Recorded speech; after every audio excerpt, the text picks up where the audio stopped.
Even technology, you gotta sometimes it's hard. It doesn't read your mind.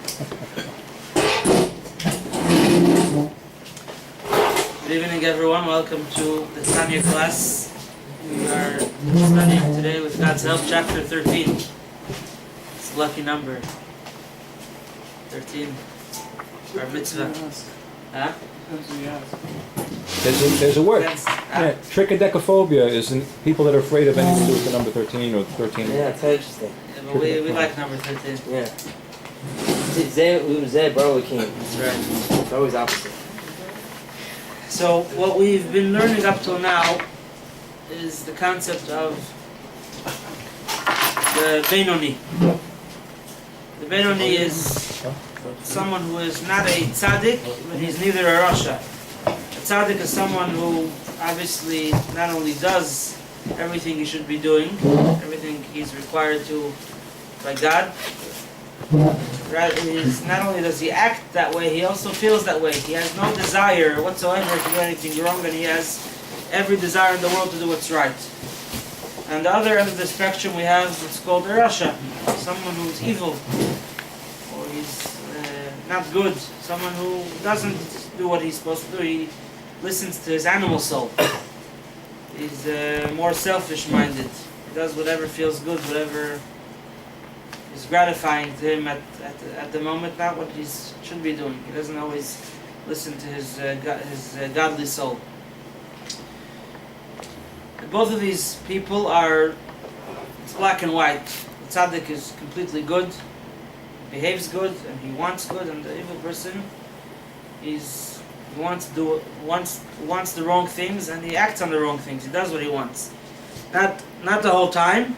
There's different levels of rasha. We discussed it's called also in tzaddikim. There's levels in tzaddikim, many levels, but generally they're divided to two. You have the tzaddik who has good, and the tzaddik who is completely who has evil, which means that there's a tzaddik who didn't really knock out any trace of evil. There is still a little bit of acceptance for the existence of evil in the world, which is expressed in the fact that he doesn't completely hate the evil. And we have the rasha, who, like we could definitely all identify with, some people that like to do what's right, but they don't have that courage.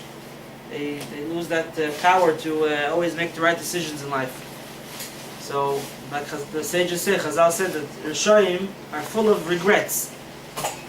They get up every day, they want to change, or every day, or once a week, or once a year, but they want to change, and they try to change, and it doesn't last because there's something wrong with their approach, that they're not really, they're uncomfortable with sin, but they're more uncomfortable with living a life where it's not about myself, it's about God. So that makes them fall and make those blunders, and also regret them at the same time. Then we have someone who's totally evil. He loses any sensitivity to spirituality, and he doesn't even think twice before he does something wrong or after he does something wrong. And even such a person, we said, there's still something good in him. That's why you can never give up hope on any Jew as far as he gets. We're going to learn about that later on, about how what could make any Jew, what could shake up any Jew and get him back on track. So in chapter 12 we began to discuss the Benoni, who's somewhere in between. If we dissect the Benoni and we break him up to two, we look at his track record. Well, we could see, man could, as the verse says, man could see with the eyes, only God can see what's going on in the heart. So if we look at the Benoni, we look at what he does and what he says, which usually reflects what he thinks. People who let their thoughts wander too much, it ends up leaving them at one point or another. Someone doesn't watch his thoughts. So we look at him, this guy, he's a tzaddik, he's perfect. He does everything right. He follows every law of the Torah. He's a tzaddik. But if we would be able to analyze what's going on inside in his soul, then we'll discover a very ugly picture. You look at what goes on in his head, what goes on in his heart. He wants the worst things. Not the worst things, but he wants things that are wrong, that he shouldn't be wanting.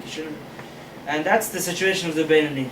and he's someone who's in a constant struggle. The reason why he could be in live in two worlds is because he's fighting the whole time.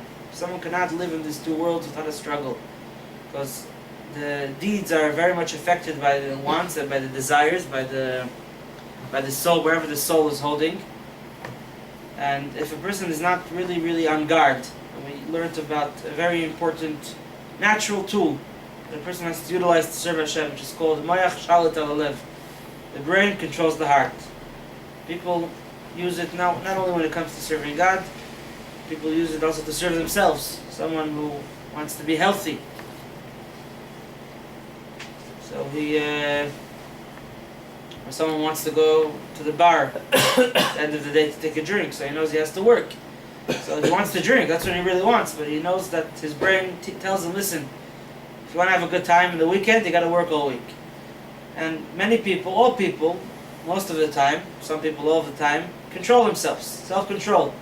Brain controls the heart. Heart is the desires, the feelings, the emotions. The brain is being able to analyze and making decisions. Not always the right decisions, but it's a natural thing that the brain has power over the heart. And the Beinoni is someone who uses this skill and he trains himself to the point where he masters it, that there's never a situation in his life, we learned about how Beinoni really could even change his past, or he could say that the way he's now, if he was put through things that in the past he would blunder, he would fall. Now he mastered the skill of self-control that if you put him through the same situation, he'll overcome it. This is what the Rambam calls a true Baal Tshuva. A Baal Tshuva, someone who repented, means he did Tshuva properly. Where is the test?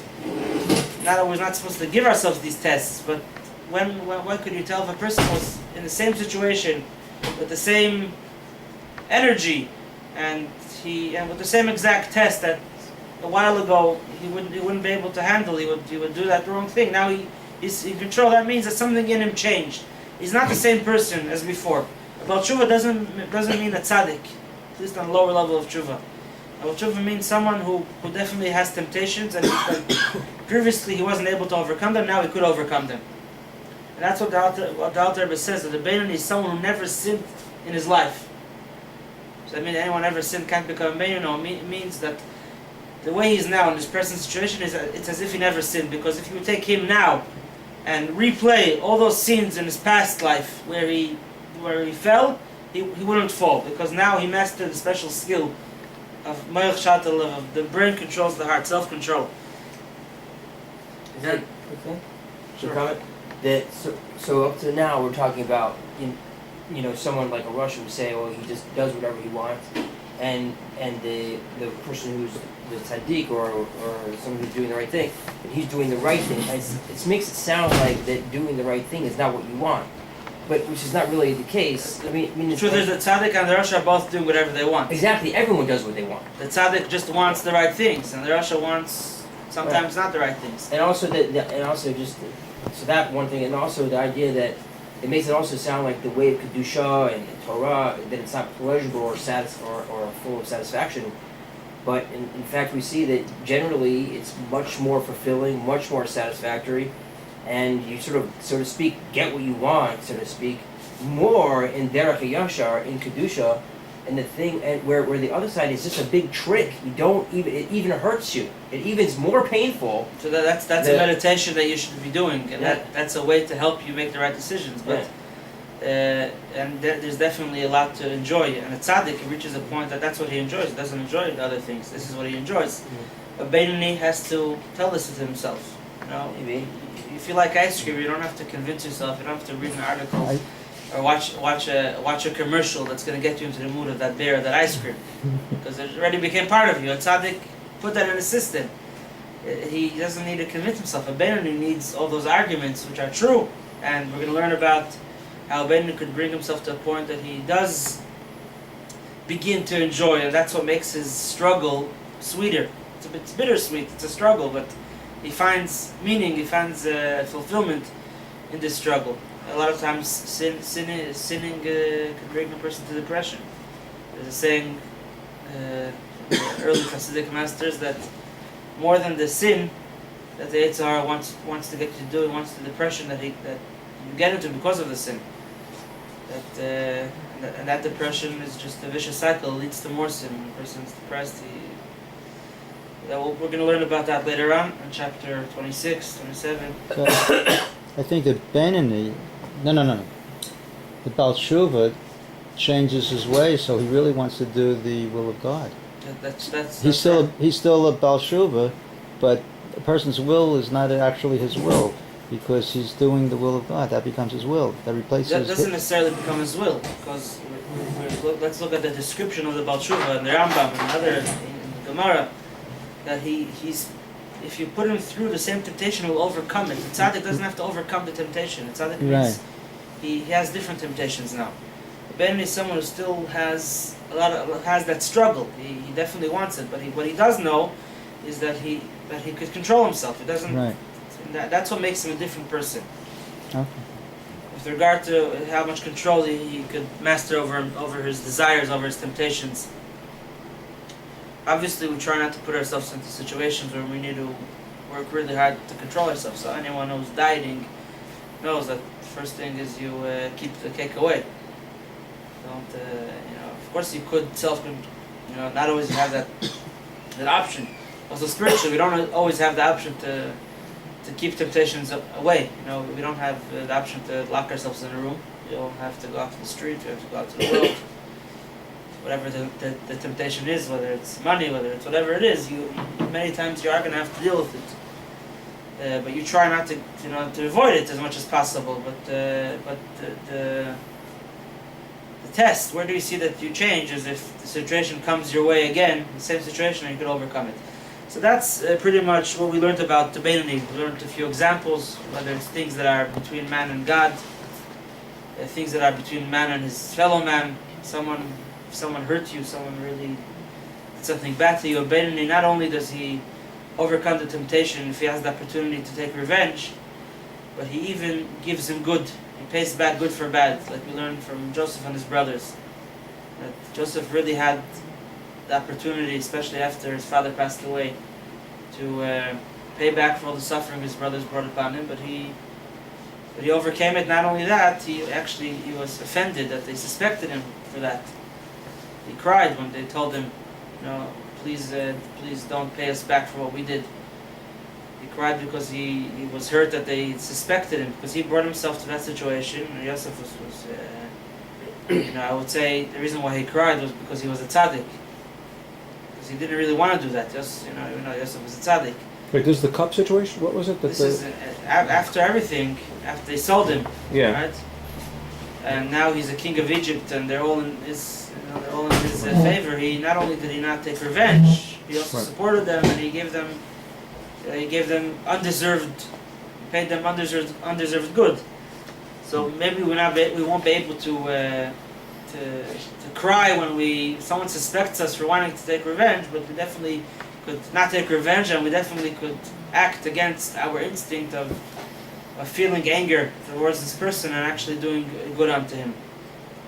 So now in chapter 13, we're going to discuss three important themes. First of all, we're going to analyze a few of the quotes that the Alter Rebbe brought way back in the beginning, chapter 1. We started to put together the image of a tzaddik and a Beinoni and a Rasha. So we had a few seemingly contradicting citations from Chazal, different verses and different pieces from the Mishnah, the Gemara, and the Midrashim, which now everything will fit into place. We're going to discuss three. I think there's about 10 mentions. 3 or 4 of them we're going to answer in chapter 13. We're going to answer a few more in chapter 14 and 15. As we go along, obviously, it's every answer comes with with something behind it, a certain theme that explains it. The second, and I guess that's not the main point of it. It's not a commentary to the Talmud, although he also does bring some commentary. I've even once opened the Gemara the Art Scroll edition, and they do mention the Tanya over there in the notes as answers for the different contradictions. Which tractate is it? It's in the Nida, there's in Brachos, there's a few Okay. places. What does it show in there? In the They, comment? they mentioned the Tanya Oh. as commentary for a few hard and a few questions. About the Alter Rebbe is going to address actually a very important concept, which is going to answer a few of those questions. And that concept is, that's the first thing. And the second one is we're going to talk, we'll get there when we get there. The first one is Chapter 13. the Benoni is someone who's in a constant struggle. The struggles between the animal soul, the Yetzer Hara, the evil inclination, and the Yetzer Tov, the inclination to good, the godly soul. So, in order to keep a fight going, you have to have equal strength, all right? You can't have if one side is stronger, eventually it wins. You have a big muscular guy, you have it in shul on Shabbat sometimes, you have the what do you call those? Arm wrestling. Arm wrestling, right? So you have there's people that always win, so it takes sometimes it takes 10 minutes, sometimes 2 minutes. But a stronger party will win usually. So the animal soul and the godly soul are two parties over here, but the animal soul, besides for it has the upper hand. It came to you earlier, you're born with it, and you have no choice but to use it. We can't really not use our animal soul. When we eat, when we sleep, our animal soul is being used. Even if we have the most noble intentions, at the end of the day we're fulfilling our desires. They might be also good desires. My desire to eat, a desire to be healthy. The animal soul gets part of it, and it keeps getting stronger and stronger every passing day. So now this animal soul has a more evil and ugly side, which is the evil inclination. That means do what you want, even if it means that you shouldn't be doing it, even if it's something wrong. If you're going to harm others, or if you're going to things. It makes harm you, yourself. sometimes some people they're greedy, but they just pay their workers very little, and some people are greedy and they steal. So, and some people they're not greedy, but they like making a lot of money, and they're fair to their workers. But the animal soul wants things that human beings need, and it could get worse. Want those things even if it means to step and trample on others. So we have over here a problem. We're saying that the Benoni is someone that keeps the struggle going, he never gives in. But the animal soul seems to be stronger because it has the control of my heart. The godly soul is something beyond me.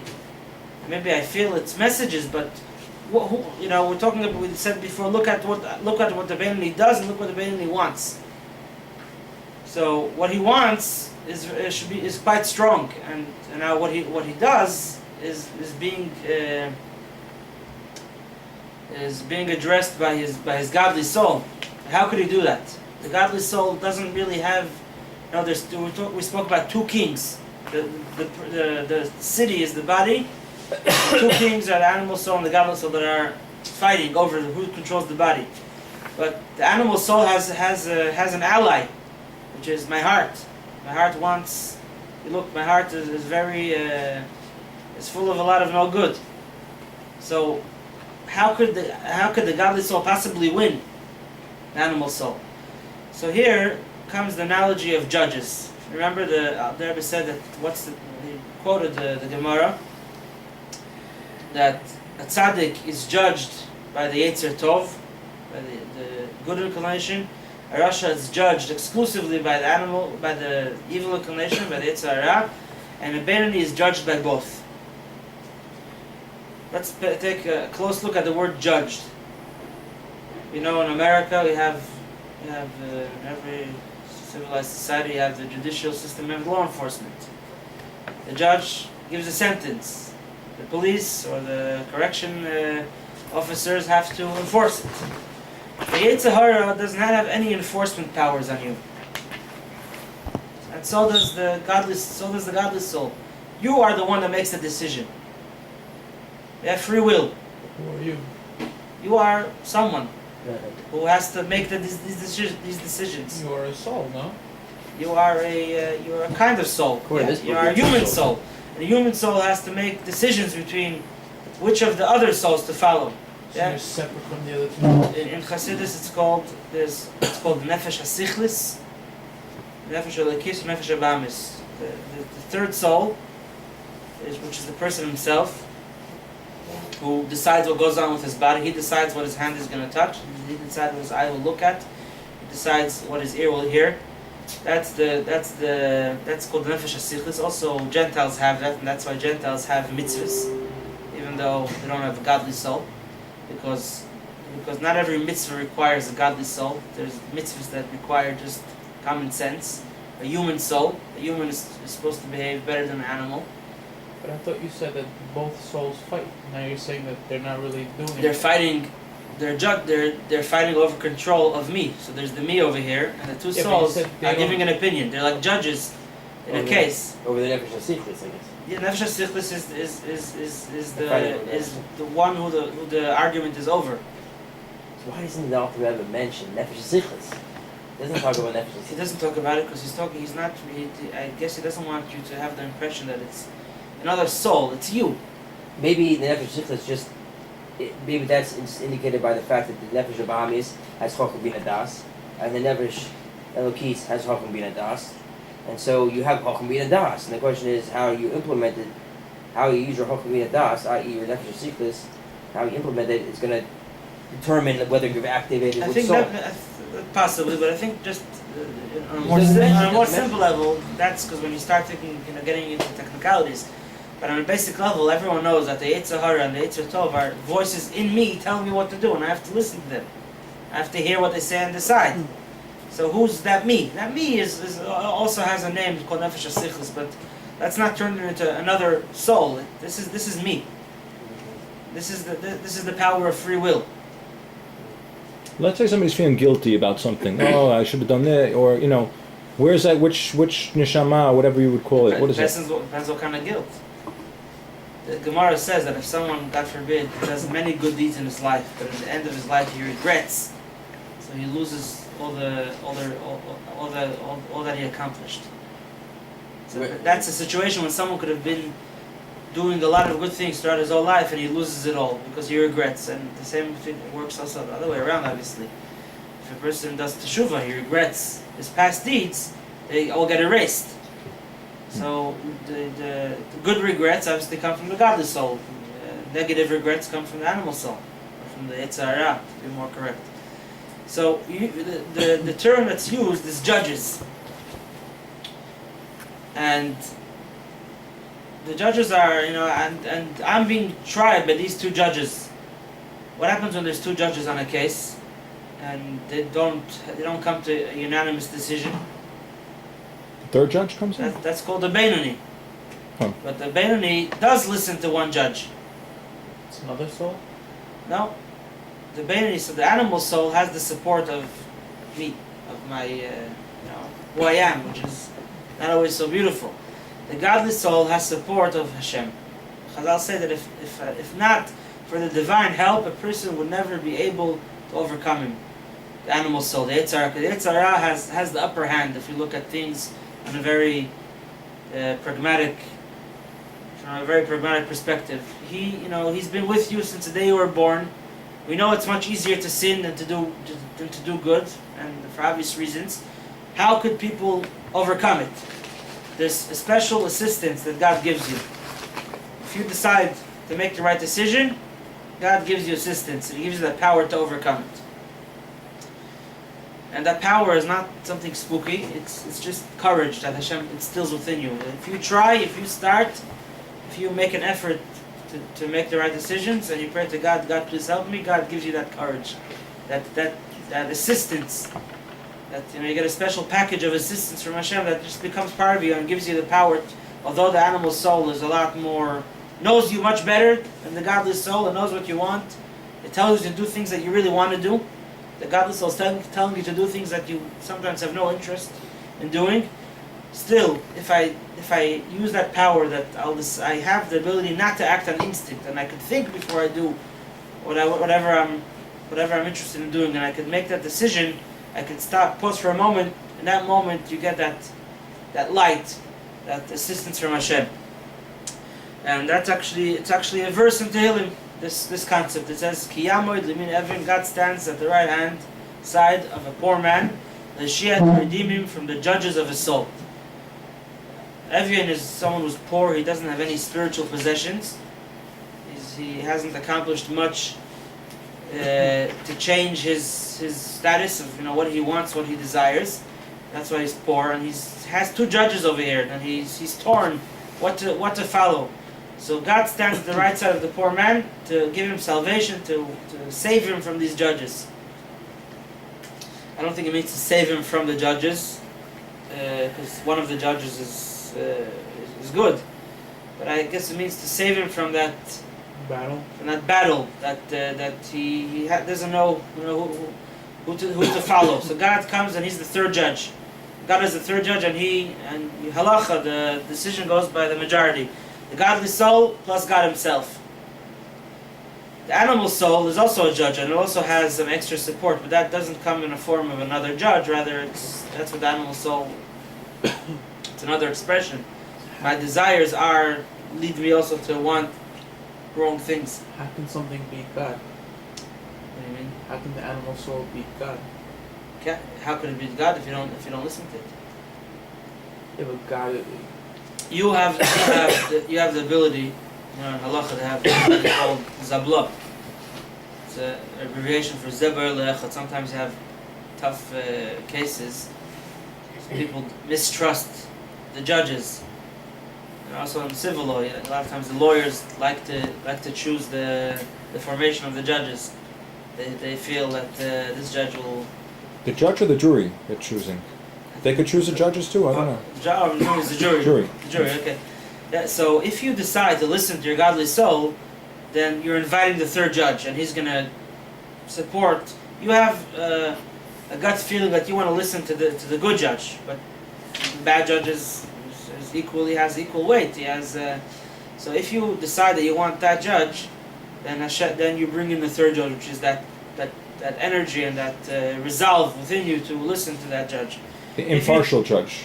Huh? Impartial judge. Hashem would be Hashem, right? impartial. Yeah, that's right. He'll tip the scale. And if you decide to listen to the other side, then you're also bringing in a third judge, which is your body, which is your desires. That my desires and my desires, along with my evil inclination, are going to overpower the godly soul. But when God is in the picture, he cannot be overcome. Only when we leave God out of the picture, that's when we make those mistakes, so to speak, leaving him out of the picture. But God allows us to leave him out of the picture in order for it to be when we do bring him into the picture, that should be our accomplishment. So this concept explains another perplexing question that we had in the beginning, another saying of Chazal. Chazal, we read in Pirkei Avos, actually, that the entire world tell you are a tzaddik, be like a rasha in your eyes. Another place in the Talmud, the Mishnah, it's written the exact opposite. Do not be a rasha in your own eyes. You're saying if everyone tells you you're tzaddik, be like a rasha in your own eyes. So Alter Rebbe points out the difference of, there's one letter, kirasha. The first one that says do not see yourself as a rasha says al ti rasha b'fnei atzmecha. Do not be a rasha to yourself. Do not be a rasha. That's talking about what? That's talking about your behavior. Do not behave like a rasha. On the other hand, if you are fulfilling that directive of Chazal, not being a rasha, not behaving, not acting like a rasha. So to everyone else, Kol Elam Kula, the entire world is going to look at you and say, hey, this guy's a tzaddik. He doesn't make mistakes. That's what everyone's telling you. That's the message you're getting, the vibes you're getting from everyone around you. You're a great guy. You're doing what's right. And what we're scared is that you're going to become complacent. And when a person is complacent, suddenly the Yitzhara strikes from unknown directions. It says, remember, you're not a tzaddik yet. You're a kirasha.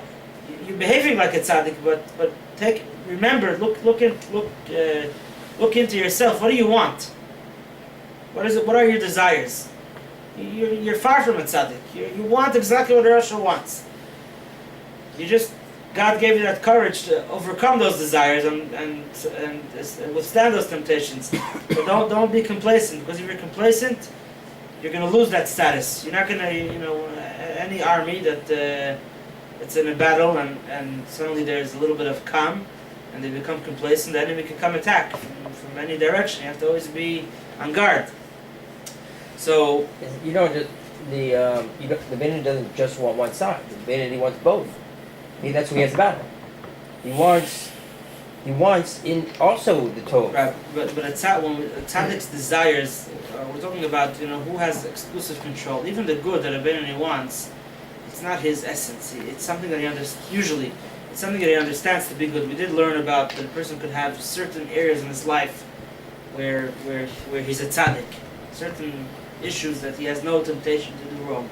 I guess it's not in it. But if you look at the general, and Nefesh shows be Yisrael, you can't look at the Mama. It's part of your soul. It's part of your soul. It's not part of you. Your soul's not in you. It's in you, but it's not your It's not makeup. your body. It's a soul that's in you, and it does sometimes throw you in the right direction, but that's not what you want. The fact that it's a battle means that that's not what you want. When I'm saying you, as we're talking about your personality, what are you up to? I feel like we're underestimating someone who has temptations. It means that even his godly desires are not coming from a totally godly place.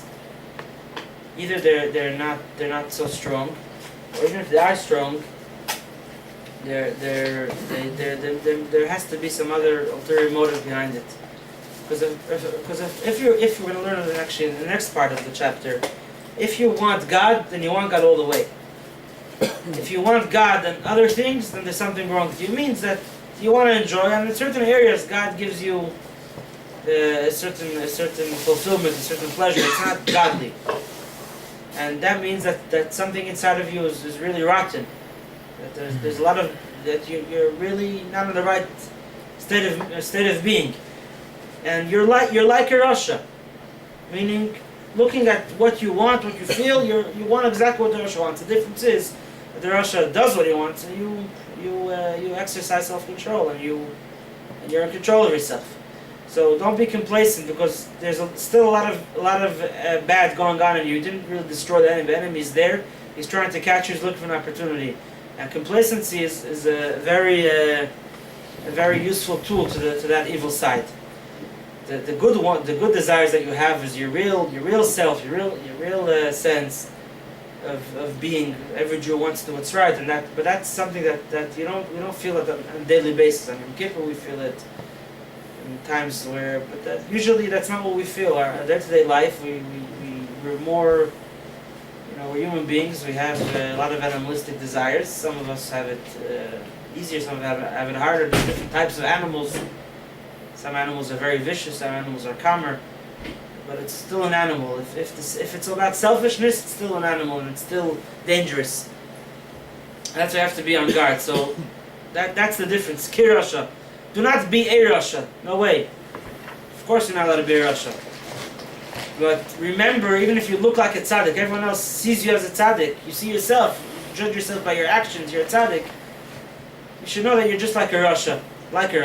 In your desires and what's going on inside of you, deep inside you.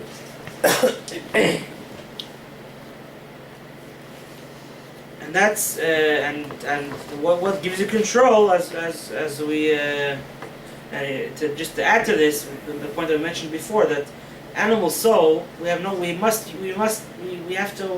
choice of disconnecting from it. The only way to disconnect from an animal soul is to die. So even if we're doing kosher things, the animal soul gets a benefit from it. And when the animal soul benefits, it grows every day that passes. We get we do another desire of ours that grows our animal soul, and that grows our evil inclination as well. So we're not really achieving, we're not gaining ground every day that passes with regard to our desires. Maybe with regard to practicing self-control we are. But about what I want, every day that passes, I want more and more of myself. I become more and more selfish. Every time you eat a sandwich, every time you go to sleep, your animal soul just did what it wanted. Could be you did it for a good reason, but it did what you wanted, and that stays with you. It makes you more selfish. So you have to be very careful not to become complacent and think that I'm doing what's right, so that's all I want. No, you may be wanting a lot of other things that you shouldn't be wanting, and you have to just be aware to remember that you need that special assistance from Hashem at every turn to overcome those desires, because those desires are not going they're not going anywhere. They're staying with you. They're getting stronger. But you need to take a rest once in a while. It's impossible to be in a constant uphill battle, right? The best car, the best Jeep has to rest, even if once in a while. So how could I, how is it possible to be in this state of war at all times? So there's a trick that we're going to learn over here. It's called prayer. What prayer does, proper prayer, when a person has, it's a gift from Hashem. It's actually another expression of Hashem giving you the assistance. So sometimes assistance is in overcoming temptation. Sometimes assistance is it's like a tranquilizer for the animal soul. Prayer has the power to put the animal soul to sleep for a while. When you're praying, you're in a different mode. When you're in a different mode, you forget about all those animalistic desires. You focus, you meditate on God, and for a short while you forget about the animal soul. And that gives us energy. That's the reason why we're supposed to pray in the beginning of the day. The person is not allowed to work before prayer. He's not even supposed to eat before prayer. Nowadays we all need to taste something in order to have power to pray. But obviously that's also you have to say the morning blessings before.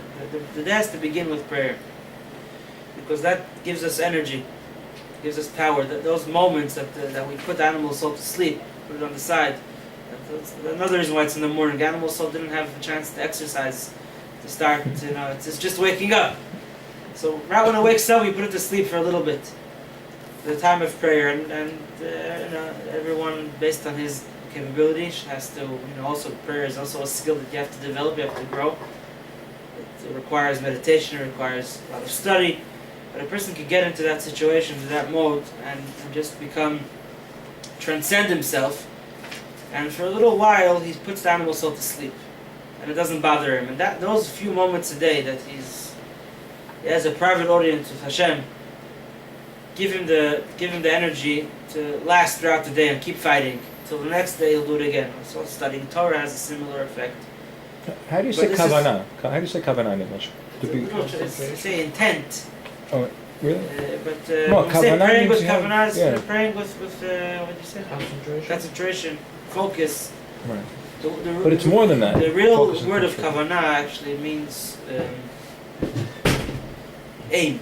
In Hebrew they say aiming is lechaven. Oh, aim your rifle. Really? Which that is that you're getting something to the place you want to get it to. It's in the right direction. And when a person prays or does a mitzvah of kavanah, the mitzvah reaches its fullest potential. So steadfast, whatever, aim, straight. Yeah, get it in the right direction.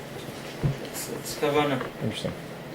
And prayer with kavanah, obviously, not just say the words. It's also important. If a person doesn't have the kavanah, also saying the words is good. But praying is actually an opportunity for the godly soul to talk to God. When the godly soul is talking to God, it's in control. And you as a person just have an opportunity now to forget for a little while, to forget about animals. God forbid, the people that they have to look after a relative who's in the hospital, or a child who's unwell with Down syndrome, whatever it is. As loving and as caring as they are, sometimes they have to give themselves some time off. All these organizations that have special camps for these children, or help, why? Because the person cannot be 24/7 in a struggle. It's hard. It makes you very tired. We're going to learn all different strategies, but one of the most important ones is prayer. when you pray at the beginning of the day, you leave the battlefield for a moment. You transcend to a world where there's only God, only the godly soul. What happened to the animal soul? It was put to sleep. You give it a little shot, a tranquilizer, and it's going to wake up soon. Don't worry, you didn't leave it there was a mashpia, a mentor in 770s. His name was Itcha Springer. Have a beautiful Gan Eden, a very, very special person. So he would speak to the boys in 770 the whole time. He had a few, he was quite boring if you look at what he said. He said the same few themes the whole time, but every time he said it, he really meant it. So it was a pleasure to listen to it again and again. So one of the things he would say, he says, "Bacher boys, Olam Hazeh is not running away. Don't worry. Now you're in yeshiva, focus on spirituality. You're worried that the Olam Hazeh, that physicality is going to run away. Don't worry, it's not running away. Rest assured that time will come. You'll be able to deal with it. You'll be able to enjoy. Now you're in that. Now you're in that mode, in this period of your life that you could focus on what's really important." So the animal soul, if anyone was worried it's running away, it's not running away. You didn't kill it. Put it to sleep. And when you're going to land back down from your prayer, you're going to feel it. But now you're going to have that energy that you got to be able to overcome it and to call in God's help whenever you want. A daily meeting with God reminds us that God is there for us, and if we just we have a disagreement between the two judges, we could bring in, we choose who's the third judge to bring in. Is it ourselves or is it God? And if it's ourselves, obviously we're going to listen to the Yetzer Hara. If it's God, we're going to listen to the Yetzer Tov, and that's the power of prayer. And this answers another perplexing saying that we mentioned on the first page of Tanya. Rabbi said, "I am a Beinoni." Rabbi, the great Rabbi, someone who never stopped studying Torah. That's why the angel of death had no way to take his life, because he was always involved with life, with Torah. He said, "I'm a Beinoni." So his students disagreed with him respectfully. They said, "If you're a Beinoni, then you didn't leave us any life. We're all evil people." But how did he make that mistake to say that he's a Beinoni? This is Rabbi's sole mistake in life, that he declared himself a Beinoni. How did he make that mistake? Because he said, "Okay, it's true that I study Torah the whole day and I pray the whole time and I never have these temptations. But it's not because I don't have temptations. It's because I never give the temptations, and they're always sleeping. I keep on tranquilizing them. I keep on putting them to sleep, so they never have a chance to wake up and tempt me. But if I would step out of the base medrash for a moment and I would walk in the street, all those temptations would probably come." So he said, "I'm not a tzaddik, I'm a Beinoni. It's just I happen not to allow my evil side to ever speak up. It's sleeping the whole time, but it's there. It's alive and well, it's just sleeping." Yeah. And we mentioned, I think in a previous class, what Rabbi Yochanan ben Zakkai said on his deathbed. "I'm not sure which way I'm going," because his whole life he was busy doing. He didn't have a chance. He never analyzed what he is. He was just busy doing what he needs to be doing. So, this is what the sages say, "Halavai, if only a person had an opportunity to pray the whole day. Because if he was praying the whole day, his evil side would never be able to come up and disturb him. Unfortunately, we don't have that ability to pray the whole day, most of us, and that's how we have to pray at the beginning of the day, and hope that prayer gives us energy to last throughout the day." Is the same for Torah we're learning? It's an interesting question. I was thinking about it. It definitely helps, but Torah study, you have to... Right, yeah, it says that Torah study is a city of refuge. If someone is dealing with the Yetzer Hara, wants to kill him, so he has to run to this city of refuge. But Torah study has many advantages over prayer. We're going to in chapter 5. It's the greatest unification with Hashem. But Torah study also has a downside, so to speak, that it's not always focused on godliness. Chassidus, yes. So if you study Chassidus or Musar, it'll have the same effect as prayer. But also, even if you keep it as a study, and a prayer is about bringing all those things that you learn about God into practice, to actually feel it. If you're just studying it, it could become a study. You have every college and university today have Judaic studies. They call it division and Program. whatever it's called. Culture, history, something like So, that. and then some of them learn Talmud, some of them even learn Kabbalah. Gershom Shalom wasn't a religious Jew, but he knew Kabbalah better than a lot of the Kabbalah. Back and forth, he was. Famous. Yeah, he did a lot of good work in that direction. Not everything that he wrote and said is fit for a Jew, but How about Hillel? Tefillah was like prayer, So absolutely. you say Hillel all day? Not always you could. I wish you could. Then you keep the animals all away?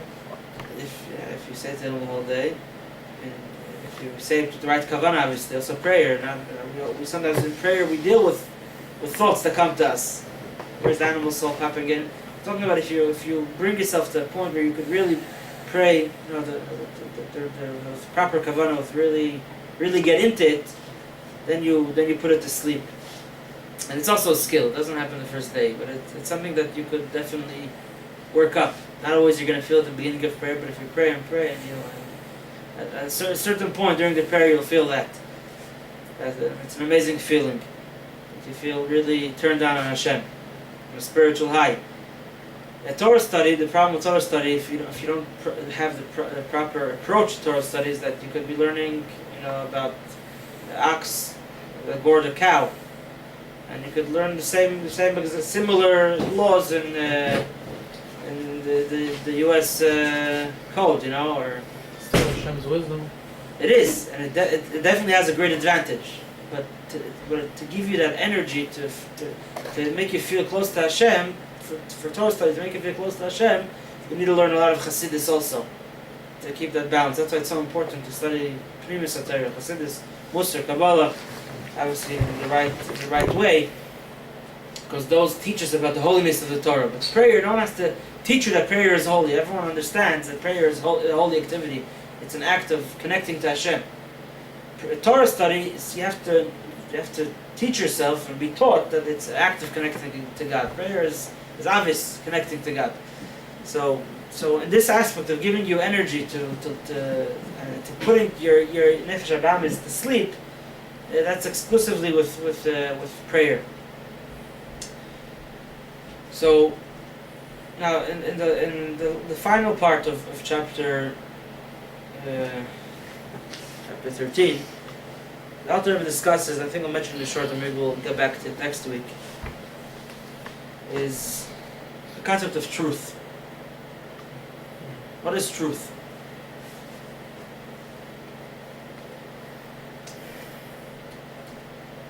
So the author says, if a tzaddik will look at this Benoni's prayer, he's not going to see a truthful connection to Hashem. Why? Because one of the definitions of truth is that it never changes. Okay? 1 + 1 = 2 is true, right? It's true in every culture, in every land, in every system, it's always true. It doesn't change. And the tzaddik, from the tzaddik's perspective, we're not talking about the tzaddik is looking down at the Beni, but from a tzaddik perspective, the fact that you could start your day and be on a high with God, and then you finish praying and you're back to regular, the show is over, so it's a show. If you really loved God, you wouldn't stop loving Him. If your love to God was true, it would be always. We don't have, on and off moments.